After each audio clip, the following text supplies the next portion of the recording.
All right. So I know we talked to, you touched earlier on, how do I say this nicely? You got really fat. Yeah, it was bulking season. Yeah. Right? It was bulking season. He was, just hit the gym. Well, I'm dirty bulking. I'm gonna support Ben and Jerry. Yeah. No, but no, so can't have one without the other. Yeah, right. So, it's funny because it was during COVID when we were all most of us were getting fat. I went from 250 down to 190. Wow. But nice part about that was my Army base had a gym. I had a key to the gym, and Still didn't go. Oh, dude, 7 days a week. So, I was able to lose that weight, but let's talk about physical health and what it takes, the physical health part of being an F1 driver, being a Formula driver, a race car driver, and also just going from 200 pounds at 5'6". I was rocking 200 pounds at 5'11", and I was fat. Yeah. No, but so how did your physical condition affect your performance? Like and on top of that, like, what did you do to actually get yourself to where you could fit in a car, but also to where you could be competitive? Like how, losing the weight, getting in shape, and like, what do you have to do to stay in that shape? Yeah, so essentially, I've only had a handful of races. I've only had 4. So I know so much about the world of racing and so much about F4, but I'm still young as a driver and stuff. When I went to Sebring for my first 2, and I did okay out of the rookies. I think I landed like P9 and P11, and I was super, super hard on myself, and and I wasn't in it and stuff like that, and I didn't even know what it required at the time. I was still like 200 roughly in shape, kind of in shape-ish. How in shape can you be at that weight? But I wasn't pushing the car to what it had. I was still holding back, and I didn't understand what it took physically, and I had my own mental reasons of why I was holding back. But now I'm getting to the level where I'm comfortable pushing the car. I'm comfortable really whipping out a G.5, 2 Gs and stuff like that. And my last weekend really kicked my butt. I did good. Like, I was out of the car for a long time, and I was catching podium on lap times and stuff like that. I ended up P4 on both days, but for being out of the car for a while, it was really cool to see what I can do. But staying on the topic of the physical part, just the raw, just shoulders turning the car, and even like I trained my neck, and I always love when like I see rental karters training their neck, because I'm like, it's rental karting, you're not really pulling out any G's, but the fact that they're like, they just want to be so ready for it, I love it. But you train your neck, with almost like this isn't really going to be an issue. And then on my last weekend, I'm pushing the car like a rocket ship. How much of a rocket ship can an F4 car be? But I'm pushing as hard as I can, and my neck's like dying after 25 minutes. I'm like, oh my gosh. Like, I've been training this thing. I've been training my neck for 4 months, and I'm still not, you know what I mean? I had a driver who I'm friends with. He just tested Formula 3 over in Spain. He said he had to like pull it back just because those things, it really, really gets you. And for anyone who doesn't understand the sport, like, you love it because it's like, oh, it's just driving. I drive all the time.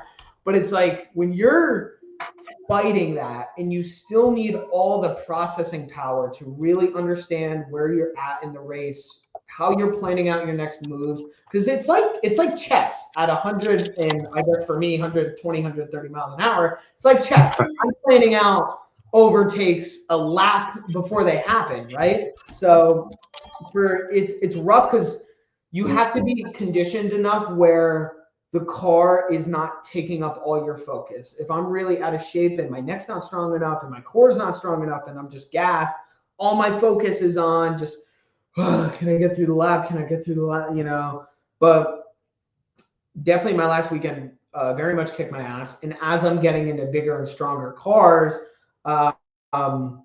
it's definitely going to be something you really have to, at least for me, really have to focus on and stuff like that. Because you don't take it seriously in the beginning. And you're like, oh, it's just driving but I would say that if you're getting into it, you need one of those moments to be like, okay, this is actually how it's going to be.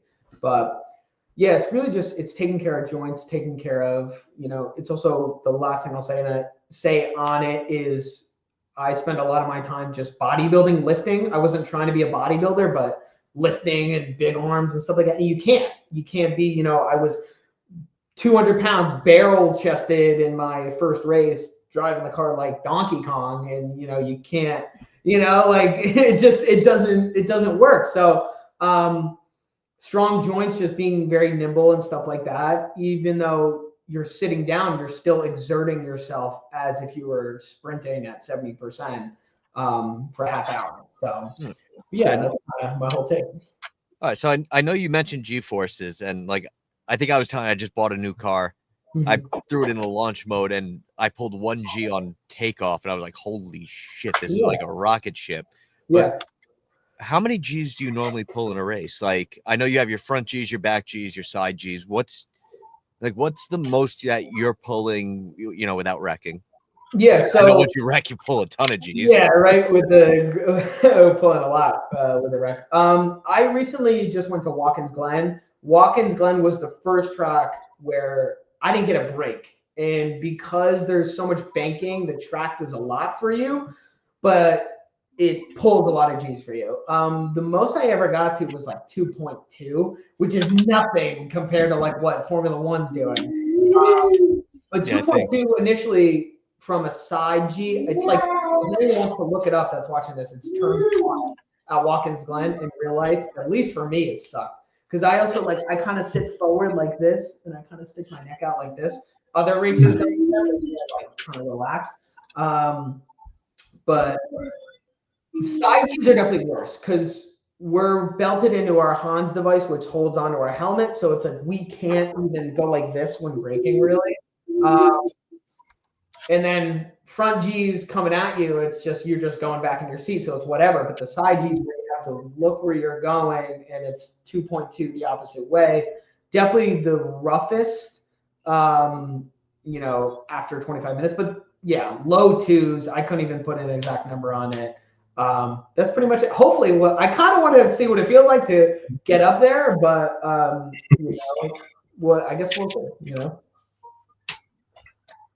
So whenever you're driving, you say you prepare. You got to prepare for a race or an event or something like that. Just kind of like any professional sport, like they got to get physically fit and stuff like that. So when you're doing this, like, how do you stay on track? Or if time is a constraint, like an opportunity just came up, but you're like, wow, I am not prepared. Now I need to lock it in. Like, is there any certain routine or regiment you go through, or you have a good go-to that you as a driver do? Or how does that look if maybe you're short on time, you don't have, you know, a month or whatever a normal workout looks like to train? Yeah. Is there anything that you do when like you're critical on time?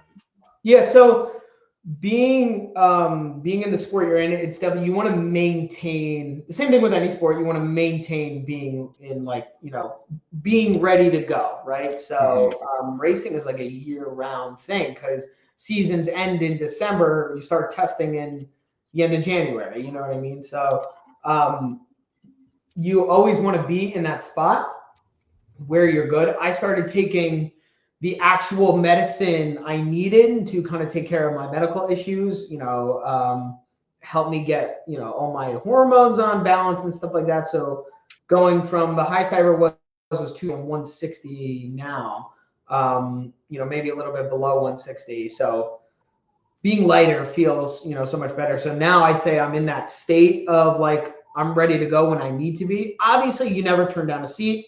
If someone calls you, and it's in a gentleman driver style, and it's like, we want you right now, you go. It doesn't matter if you get tired, and you push through it. And I had a conversation with one of my buddies the other day. Like, I played football, so pushing through pain was just something we were adjusted to already as kids. So we understand how to do that from a physical perspective.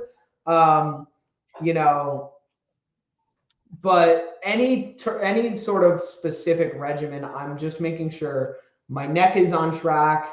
Because that, for me, it's neck and shoulders are the first thing that give out. So you really just want to, like, if I have a month, I'm just focusing on, can I have my shoulders be strong? But I'm also focusing on, I want to make sure I'm not deteriorating any joint issues or anything like that, so that when I'm there, that I'm not getting any creaks and stuff like that. I'm just, fully loose and stuff like that. So that month leading up to it is definitely more about mobility and just making sure everything is, I was gonna say, like, in a weird way, like almost like you kind of like oil like a robot's joints or something like that. You got to stay oiled up, Yeah, I didn't want to say, because I was like, No Diddy.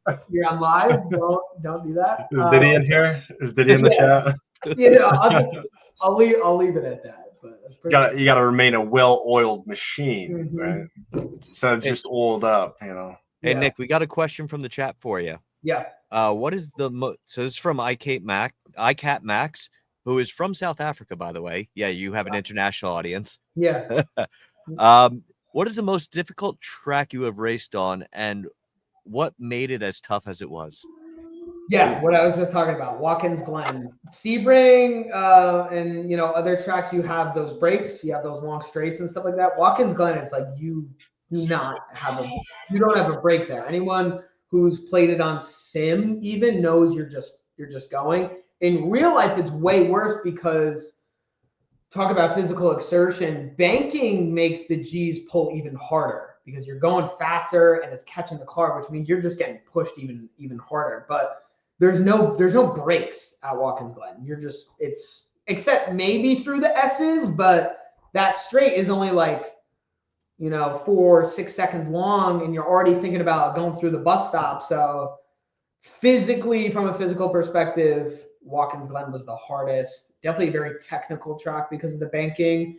It's very forgiving because of the banking, but it can also, if you upset the car and you don't take care of the car and you're trying to do whatever you want to do instead of what the car wants to do, it will punish you very hard, because there's barriers. It's not like open, every driver in F1 is going on the gravel today for some reason.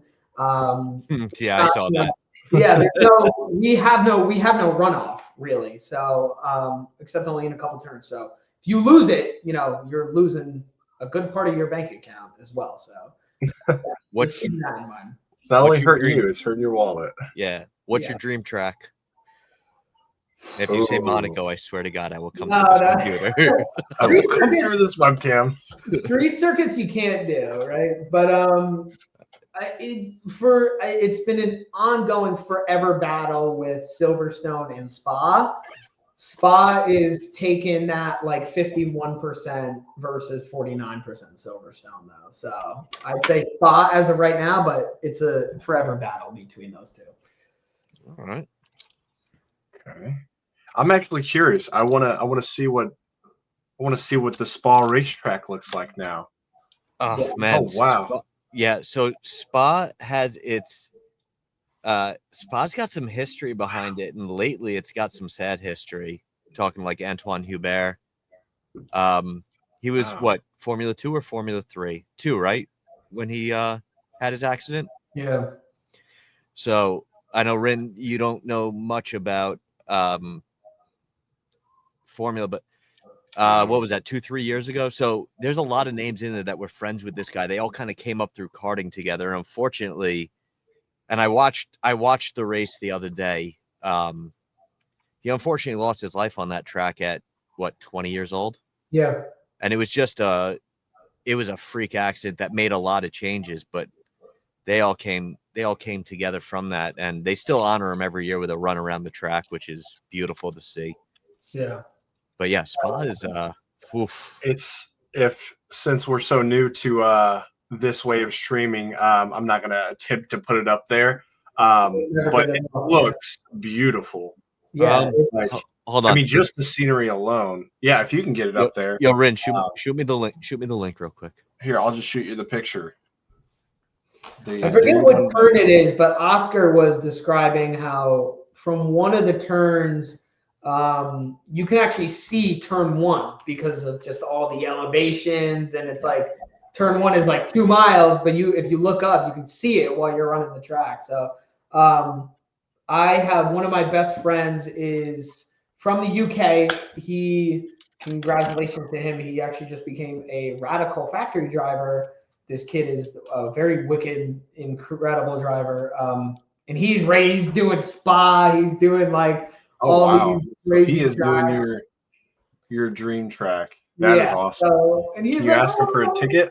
Yeah, I was like, get me over there. But let me on your team, man. Let me be in the pits for you. But yeah, he got a quick story. He got a call like 2 weeks before Spa because some guy knew a guy who knew him and said, awesome. We don't have a driver. We need you to come here. He was last place on the formation lap and won, and it was multi-class, and he actually got P1 for his class in that race. And after that, and for all the people that don't know, that is good, right? Yes, yeah. So P1 is top or position 1. Okay, thank you. He went last. Oh yeah, I'm sorry. It went over my head too because I'm so used to it. Yeah. No, he went last. He went last to first. So I've done that in Mario Kart a handful of times. So you talked about the race can be unforgiving on your body, and we briefly touched on some of the drivers that got injured on this track specifically. Have you ever faced an injury? And if so, how'd you get through it? What was the recovery like? Yeah, not anything. Thank God. God willing, I haven't been hurt in the car. I hope it stays like that for the rest of my career. I actually do think God kind of intervened a little bit. I was supposed to race at Sebring again in April, and I go ice skating with my girlfriend for the first time ever. And I always told her, I said, I'm afraid of falling. And she made a valid point. She said, you can race a car at 130 miles an hour, but you can't go ice skating. I was like, you're right. So we go, and I fell and I shattered my ankle, like completely broken in half and stuff like that. I can only imagine that I wasn't supposed to go to the Sebring race for whatever reason. And that was the first thing I thought of, but recovery went great. And then I ended up racing again and stuff like that. So if anything, it was probably better that I went, because that's the only thing I can kind of mark it up to. So I'll follow up.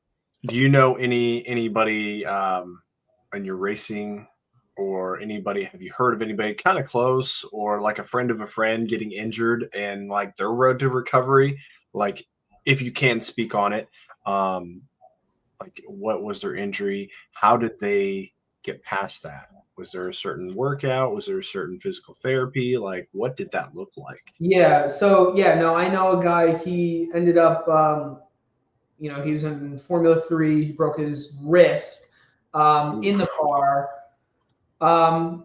Obviously, very high spirits about it, but especially for racing, it's all surrounded by physical therapy. You cannot skip a beat on that, because it's all in our fingers and in our wrists, and it's not just muscly and stuff like that. It's very precise, a lot of precision and stuff like that. So you have to be, as soon as you get that cast off, it's just straight, I'm in PT, I'm working on my hand again. Same thing for me in my leg, because after I was in a boot, I was already confirmed to race again in July. So as soon as I got the boot off there, I was just like, all right, it hurt. hurt so bad. But I was like, you got to do it. It was my throttle foot. It was my right leg. So it's like not really a big deal because of, throttle and stuff. But yeah, him especially, it's like you need your wrists, you need shoulders and stuff like that. I'd say the most important thing is just physical therapy. No matter what, really. But yeah. So one of the things ICAP Max brought up was racing is and will always be dangerous, but with technology, we hope it gets safer every year. Yeah. And Rin, remember I was telling you I was going to show you that like video. An excellent question. Yeah, I was going to show you the Roman Grosjean video. Mm-hmm. Oh, yeah. Yeah. That's the Roman Grosjean video. That's not a normal. And this was everything that could go right in this horrible situation went right. Like, this was on the opening lap. And you said he got barely anything from that, or he got nothing at all from that? Nick, if I remember right, burnt hands, some burns on his feet. Technology, all because of technology has evolved so much. Now, I'll say this: if that happened the next lap, that would have been a very different situation. Mm-hmm. That was the opening lap. That was like the third turn. Mm-hmm. So what happens is in a race, and I don't know if they do this in the Formula 4 series or not, but on that opening lap, you saw that Mercedes pull right up. The opening lap, that's the medical and the safety car, and they follow that first lap before they go in case something happens. Mm-hmm. And because the first lap is usually the first corner of the first lap is when you wreck. That's where you're going to see it. So that worked out perfectly for him. But that was super scary to watch, seeing that. And then I think he was in there for like 23 seconds in the fire before he jumped out too, which was amazing. It's so incredible because he actually said he was like, he was in there and he was looking at the fire all around him and his helmet melting. And there's an interview of him saying this. He says at that point, I was just like, this is how I'm going. And then he's kind of like falling asleep almost. And well, I don't know, that's kind of the terminology he used. And he says, no, you have a wife, you have kids, get up and get out. And then that's when he was like, and then he kat up and stuff. So, thank God though for, all the tech and everything. But yeah, Kat, so at the end of that video, they showed him climbing out. He refused to go on the stretcher. He walked to the ambulance. I mean, and ICAT just brings up Senna. That was a horrible weekend in F1. Senna, I don't think there was any way of preventing that other than the halo probably would have done it. But Ayrton Senna, arguably one of the best racers of all time.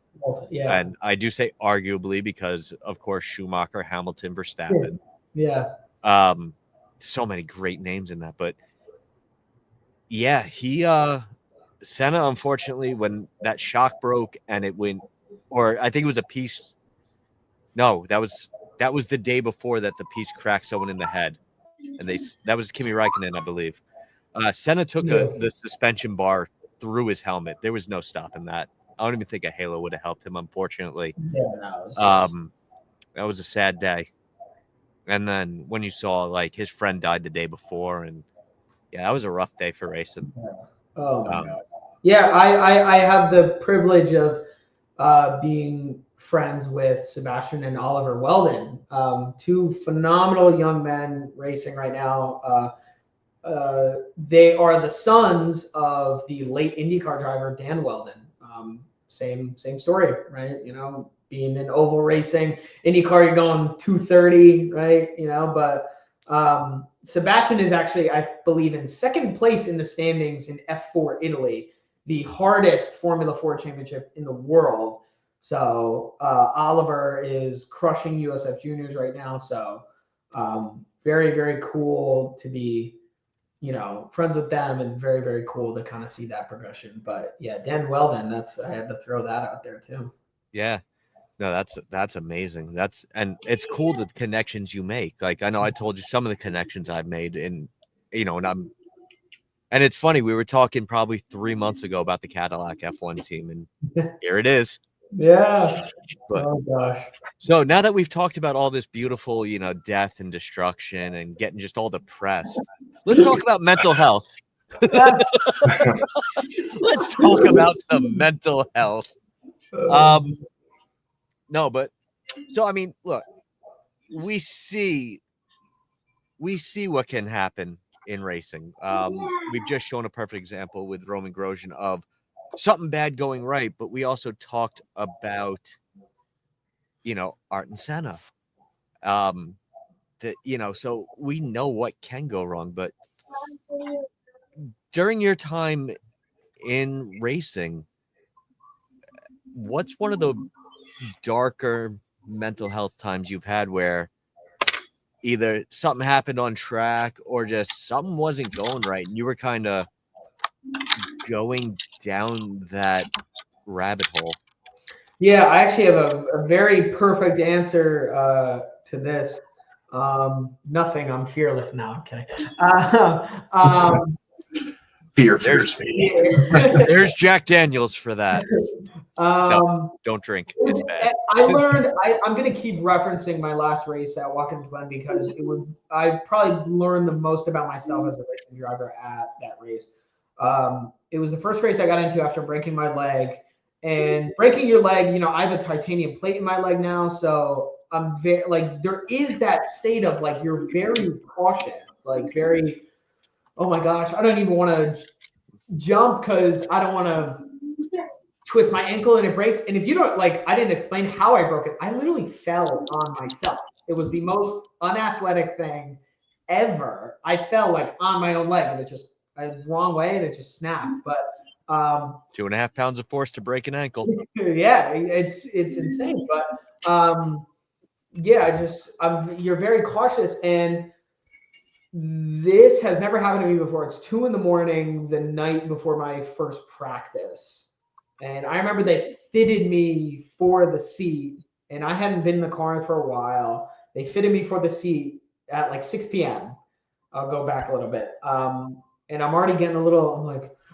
Because when you're in a Formula car, for anyone who doesn't know, it's not like sitting down. I'm in a seat right now. My legs are all the way in front of me, right? So anyone can kind of look up the seating motion of it, but you're laying down, right? So it's 2 a.m. I can't sleep. Anxiety through the roof for the first time ever in my life, ever. It has never happened to me before with racing. Until that point, I was like, holy crap. I might not even be able to do this tomorrow because I'm so afraid I'm going to hurt myself now. Yeah, that's essentially. Wow. Yeah. I think his knees are a little close to him, but our legs, they're a little more straighter, but that's not that bad, right? Dude, that's me. That's me first thing in the morning. That's how I sit when I'm relaxing. It's very, very comfortable, actually. I do like it a lot. Okay. But it's 2 a.m, and I almost was like, I can't do this. And then you snap out of it, what the hell are you talking about? But I was genuinely afraid I was going to hurt myself just because you're coming off of a big injury. And then so many nerves, so much anxiety. I didn't even want to get in the car, but I put on all my kit and stuff like that, get in the car. Get out there for FP1. I'm leaving the pits, and then I just jump the throttle, and I'm like, oh, I'm fine. And then just everything settled back down. But that was that was very. I debated whether I wanted to do it, and I was fortunate enough where the race was paid for. But that was even more of an incentive because I was like, I worked so hard to get this. It's not just my family paid for it, and I'm definitely not knocking if families can pay for racing or not, but it was my race. My parents didn't pay for it. It was my race that I earned.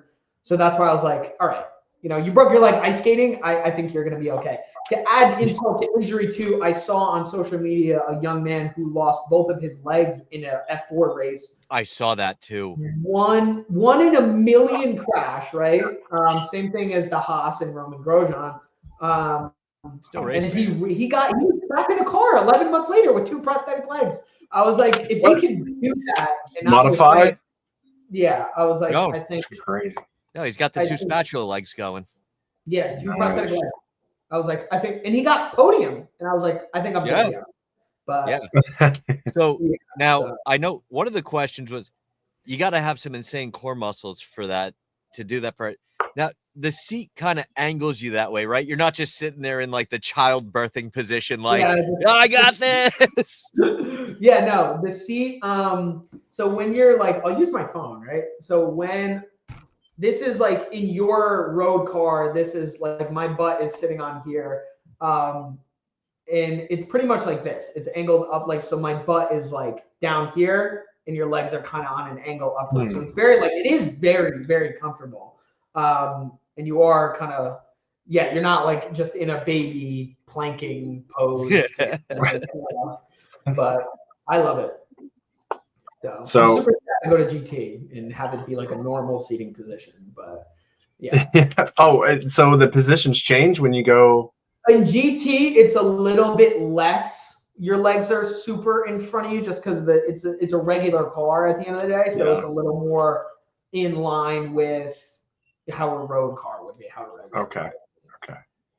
So you kind of touched on it for my next question about like being sponsored or having somebody like kind of sponsor you, have the money, you didn't pay for it yourself. So you're kind of driving for somebody in a sense. How does that feel if you don't get the position that you want, or you don't get the spot, or you don't perform as good as you want to? Is there anything that you do to kind of like battle back? Like, man, I got this heavy rain cloud because I didn't do as good as I wanted to, but it's okay. Like, how have you dealt with that, or have you won every single race? Imagine. You can definitely. There was a big mistake that I made my first race where I was so hard on myself. I wasn't even. It was the podium ceremony, and I was having at 21 years old a total temper tantrum about it, right? And I wasn't clapping for anyone else, not because I was mad at anyone else. Everyone else did amazing, but I was just so disappointed and just so angry with how I did and stuff. And that was my first race, and I came like P9 out of like 14 racers, which is still like okay for what it's worth, but it's better than a Sauber car. Yeah, right. But down the line, it's like progression is progression. Lewis Hamilton did not good at all his first year in F4. For anyone who doesn't know that, totaled the car a couple times, bad positions, stuff like that. So it's not just like, you can definitely see when someone's consistently bad in a personal and humble way. I don't think I have that. But you can definitely get clouded the same way. It's like the same way any sport would work. I did crappy here, but the only kind of thing is now and how it changes is someone didn't pay $25,000 for my rec baseball game, right? So I can be upset with that. When you're in it with sponsors, sponsorship takes a long time. It takes like, sometimes 8 months, sometimes a year, sometimes longer. So they know you. They know you as a person. They know you as a driver.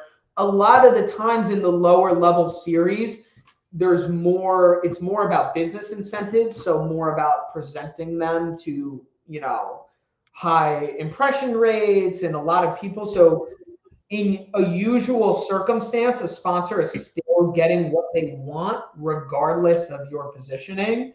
Obviously, they don't necessarily want to be associated with someone who's doing bad, but they're still getting kind of whatever they need out of you.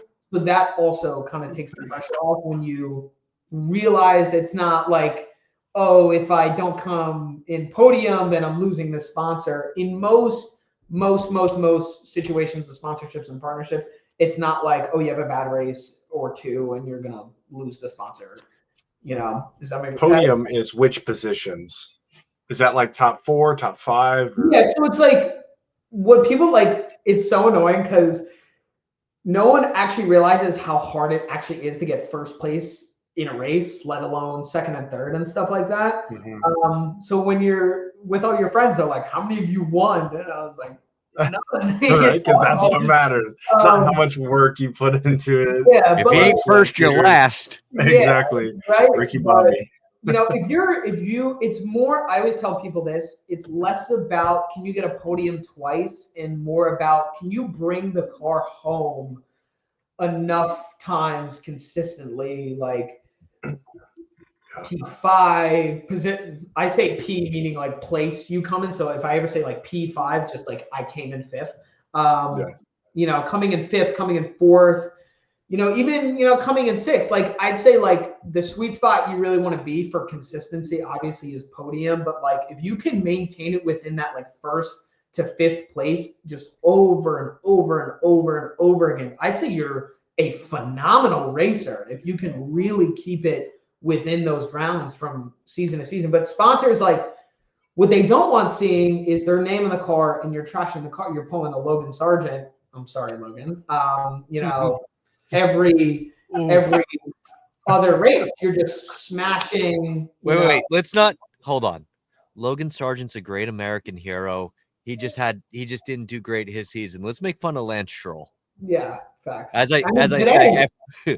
I mean, Lance Stroll, his dad bought the team so that he could still race. Like, but I mean, you look at certain racers. I think Fernando Alonso, the year before his first championship, he was consistently like P4, P5. Like he was not winning, but he was consistent, and it made him a contender. Last year, Lando Norris was a contender for the championship, and he didn't start winning until Miami, which is a quarter of the way through the season. Yeah. Well, that's how, you look back at Oscar too, Oscar's super consistent. When Max was, crushing the whole thing for the past 3 years, no one would look back and be like, oh, there's Oscar again, and there's Oscar again, and there's Oscar again. No one would see that. And that's how, I'm not saying I'm the only one in the world that noticed that, but you same thing this year, George Russell. Yeah. Yes, exactly. You look at these consistent people who are always towards the top. It's like they're not, but it's like you're getting fourth, fifth, third, and just over and over again. Then it's like consistent transitions points into the next year, right? So Oscar right now. All right, so we do have a question from the chat. So Kat says, racing is international. For instance, South African drivers were used to driving on the left. Are racing cars different? I mean, no, I'd say because it's like you're just sharing one track. Thank God I don't have to worry about someone else. Unless I'm thinking of two-way racing. Oh God. Unless I'm thinking of the question the wrong way, but I think he's definitely more appealing to the wheels being on different sides and stuff like that. I've never experienced something where I've had. You've done one-seaters mostly, right? Yeah, only single-seaters. So it's like it's also like your mindset going into racing, you can really adjust to anything because it's like, I'm not driving a road car, I'm driving a race car. So I have to throw everything I know about the road out the window. So do we have a picture of what the inside of a car would look like? Yeah, hold on. Reference. Yeah, I was going to say. Just right here. Right? You're driving backwards. Hey, that's how I roll. So on the the GT cars or like the Porsche Cup, do those cars come left-hand drive, right-hand drive, or are they all standard left-hand drive? No, it's a total mix. It literally, I think, just depends on where you are in the world. A lot of US-based racing is the same, aspect as we are here. And then over in Europe, it's like, so it's like the same way it would be at any portion in the world, unless I'm wrong about that for whatever reason. But You know, so And if I'm facing the wheel in America, it's, you know, to the left of the car. It's the same thing for and any Rin, car. for the picture, did you actually? I have two. This will work. All right. So hold on. See if I can.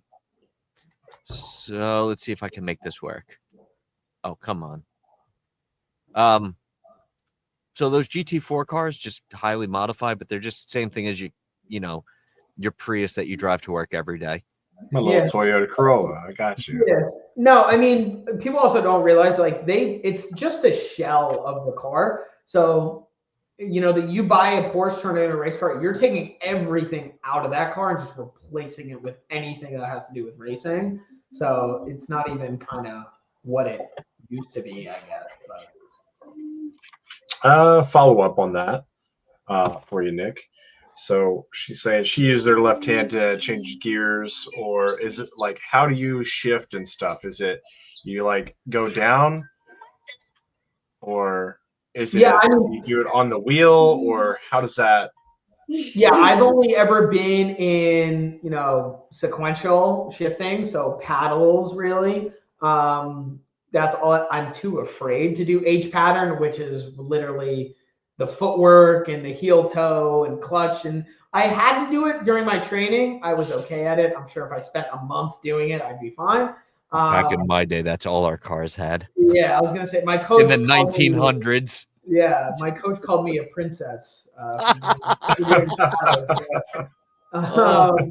But yeah, so it's I think if that would probably be the hardest transition if you're running an H pattern car and you're kind of left-handing with right-hand shifting, and then you go over to Europe and it's the opposite. That would probably be the worst. Thank God I don't have to. But everything's changing into paddles now. It's like all the H pattern stuff's like slowly getting phased out. So, you know, every series is using sequential paddle shifting now. So I don't even think it really matters anymore. Gotcha. So getting back on track. So have you ever seen Cars, the movie, the animated movie? Yeah, of course. So yeah, you know, when Lightning McQueen, he's like, before his big race, he's, you know, just running through, I am speed, you know. So he's just mentally preparing for that big race, or any race that you have a little pressure on you. Maybe it's every race. Do you have like a song you play, or do you have like a quote you kind of mentally say, or do you even say something out loud like, I'm going to do good, or, I'm going to be safe, or what like do you I'm do? a real racer. Is there anything that you do? Yeah. You're more of a racer than me, so. Yeah, two specific things I do. I listen to Stereo Love because like nice. whatever that is, the horn or trumpet, whatever calms me down. Like that's awesome. That calms me down. You gotta say Tommy can be too, you know. The second thing I do is I'm just going through the track in my head. I'll actually go to a part like because usually our paddocks are like big parking lots almost. And I'll go kind of walk away, and in my head, I'm like, all right, so I'm starting out and I'm going right and then I'm going left. And we have to warm up our hands and our wrists, and it actually looks hilarious. So from a visual perspective, this go is in the middle of Walmart, do your warm-ups. This is what I'm doing from a visual perspective. I'm going like this. Because I'm warming up my fingers, that's why I'm going like this and my wrist. And I'm also going through it in my head, and it looks so weird. And some people will see me like, okay, that man is alone in the parking lot doing whatever this is. But yeah, it'll be like, but I love it. Yeah, it's really how I just kind of like lock in, because as soon as you can just know the track off the top of your brain and you know exactly where you are, and it just makes it so much more confident. You know, makes you so much more confident and comfortable when you get out there. Okay.